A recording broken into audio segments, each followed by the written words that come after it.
Students, आज के video में हम पढ़ेंगे व्यक्तिक अध्ययन पद्धति के बारे में। व्यक्तिक अध्ययन पद्धति, जिसे हम केस स्टडी मेथड भी कहते हैं। व्यक्तिक अध्ययन पद्धति गुणात्मक पद्धति का ही एक रूप है, एक प्रकार है, जिसमें किसी व्यक्ति, संस्था या फिर समुदाय के बारे में पूरा और गहन जानकारी हमें प्राप्त होती है। व्यक्तिक अध्ययन पद्धति का प्रयोग बहुत ही प्राचीन समय से, बहुत पहले से ही किया जाता रहा है। प्राचीन समय में इतिहासकार प्रसिद्ध ऐतिहासिक पुरुषों के जीवन वृत्तांत और महत्वपूर्ण घटनाओं के उल्लेख के लिए इस व्यक्तिक अध्ययन पद्धति का प्रयोग करते थे।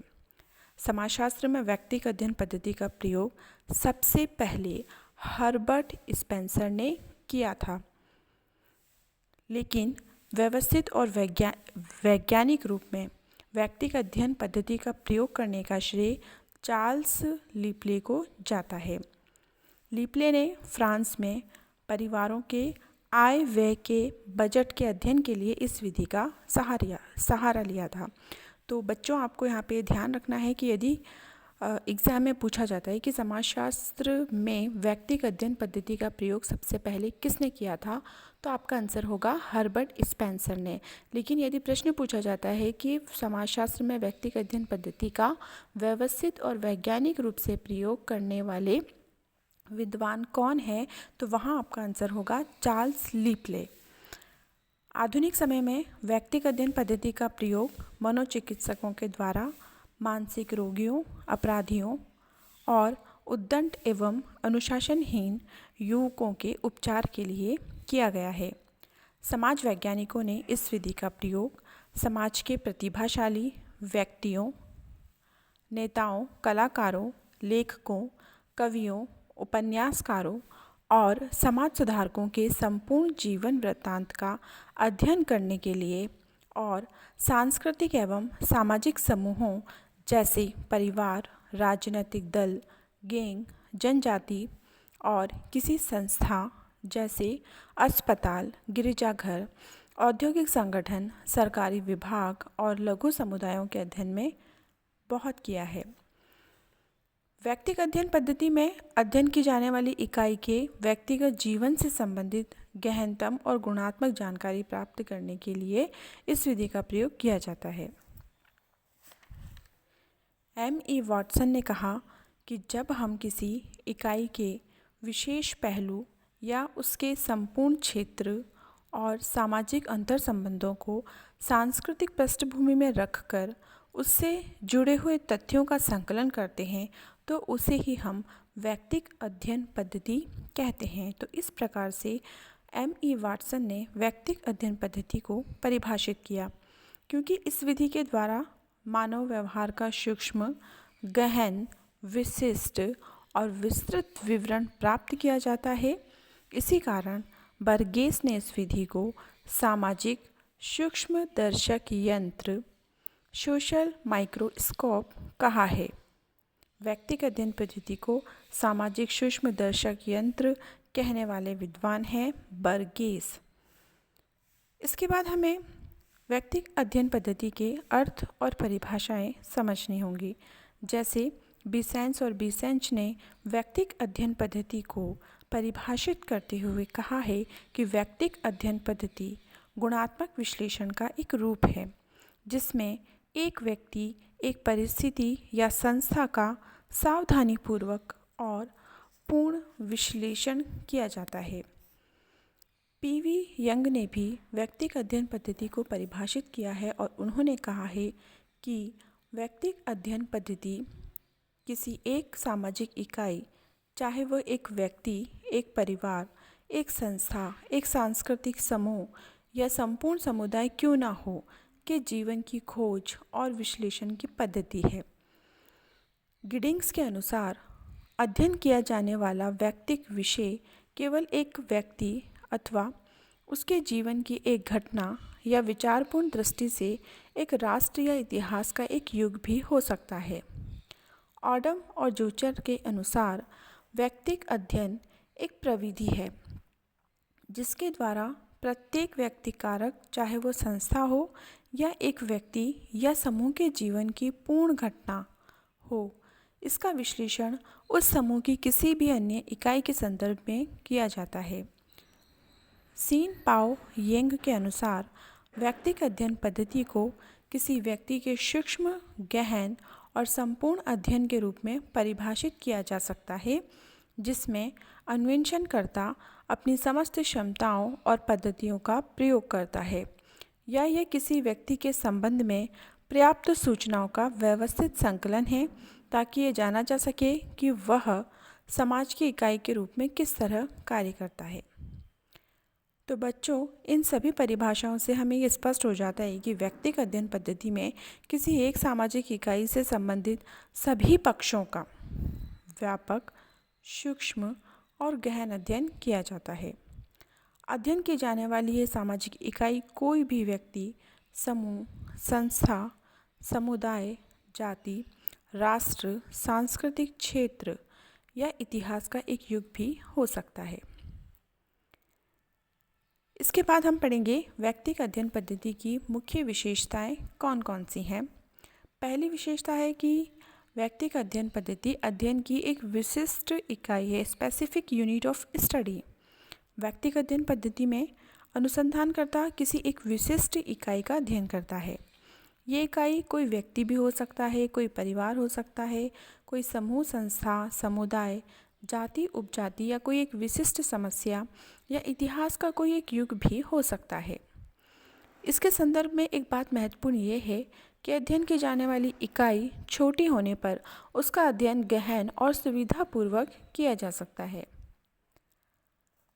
एक विशेषता यह है कि व्यक्तिगत अध्ययन पद्धति के माध्यम से हम किसी भी इकाई का गहनतम अध्ययन कर सकते हैं।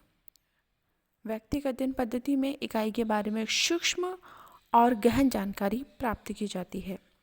संबंधित इकाई का उसके भूतकाल से लेकर वर्तमान तक का कालक्रम में अध्ययन किया जाता है।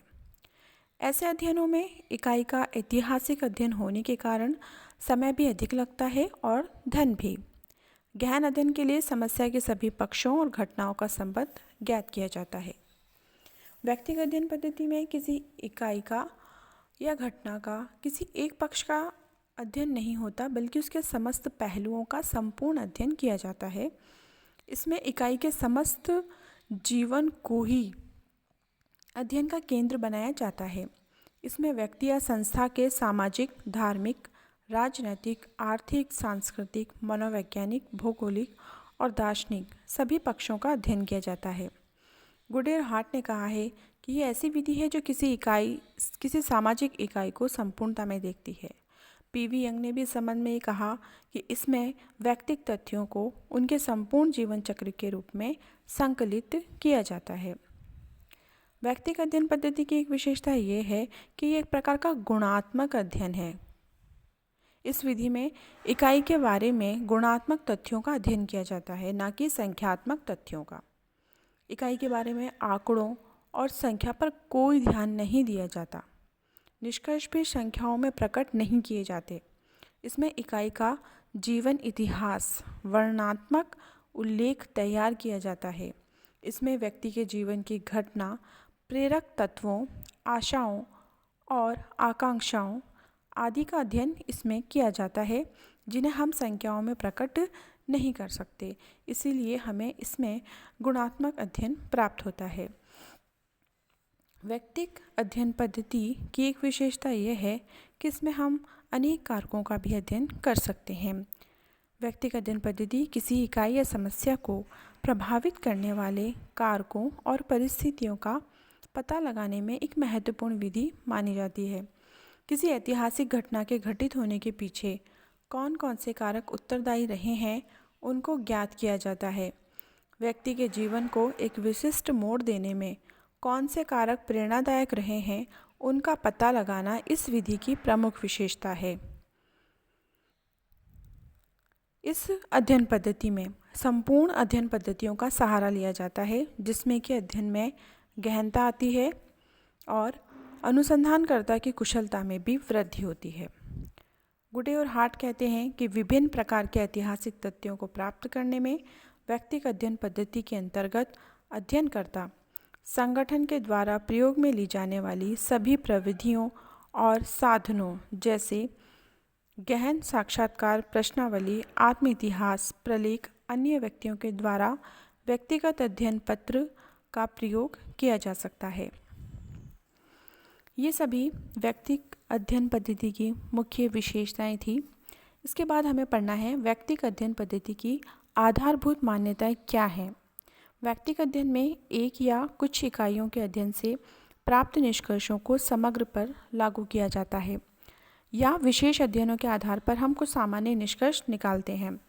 इसका कारण ये है कि व्यक्तिगत अध्ययन कुछ आधारभूत मान्यताओं पर निर्भर होती है, जैसे मानव व्यवहार की समानता।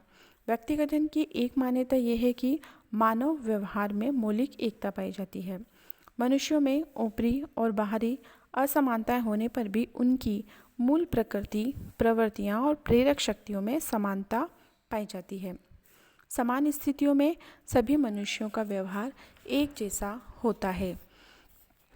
उद्विकासवादियों की भी मान्यता है कि मानव जाति में मानसिक समानता पाई जाती है। इसी आधार पर व्यक्तिगत अध्ययन के द्वारा निकाले गए निष्कर्ष सभी पर लागू किए जाते हैं। सामाजिक घटनाओं की जटिलता इसकी एक आधारभूत मान्यता है।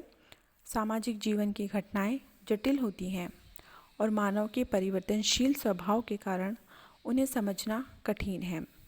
मानव व्यवहार के अमूर्त होने के कारण उसे ज्ञात करना एक कठिन कार्य है, लेकिन मानव व्यवहार की जटिलता का अध्ययन व्यक्तिगत अध्ययन विधि के द्वारा किया जा सकता है। इस दृष्टि से ये एक महत्वपूर्ण विधि है। व्यक्तिगत अध्ययन पद्धति की एक आधारभूत मान्यता है कि इसमें समय तत्व का प्रभाव होता है। मानवीय व्यवहार और किसी घटना के अध्ययन में समय भी एक महत्वपूर्ण तत्व है।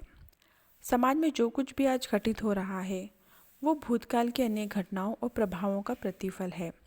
किसी भी घटना या परिस्थिति के पीछे अतीत का इतिहास छिपा होता है, इसलिए किसी घटना को समझने के लिए उसके पूर्व की घटना और इतिहास को जानना जरूरी है। व्यक्तिगत अध्ययन में किसी घटना को कालक्रम में कार्य कारण संबंधों के आधार पर देखा जाता है, जैसे किसी व्यक्ति के अपराधी, डाकू, नेता, अभिनेता, सामाजिक कार्यकर्ता बनने में समय समय पर किन कारकों का प्रभाव पड़ा है, इसे ज्ञात किया जाता है। परिस्थितियों की पुनरावृत्ति। मानव व्यवहार परिस्थितियों से प्रभावित होता है। एक ही परिस्थिति बार बार घटित होती है और एक इकाई के संपूर्ण अध्ययन द्वारा ये ज्ञात किया जा सकता है कि मनुष्य एक ही परिस्थिति में किस प्रकार का व्यवहार करता है। एक ही परिस्थिति अन्य लोगों के जीवन में भी बार बार आ सकती है, इसलिए उसके प्रभाव का अनुमान एक ही इकाई का सूक्ष्म और गहन अध्ययन करके लगाया जा सकता है। एक आधारभूत मान्यता है व्यक्तिगत अध्ययन पद्धति की संपूर्ण अध्ययन। व्यक्तिगत अध्ययन पद्धति में किसी एक इकाई और घटना के किसी एक पक्ष का नहीं, बल्कि उससे संबंधित सभी पक्षों का अध्ययन किया जाता है। ऐसे अध्ययन में यद्यपि समय अधिक लगता है, लेकिन जीवन की संपूर्णता में ही वास्तविक अध्ययन संभव हो पाता है।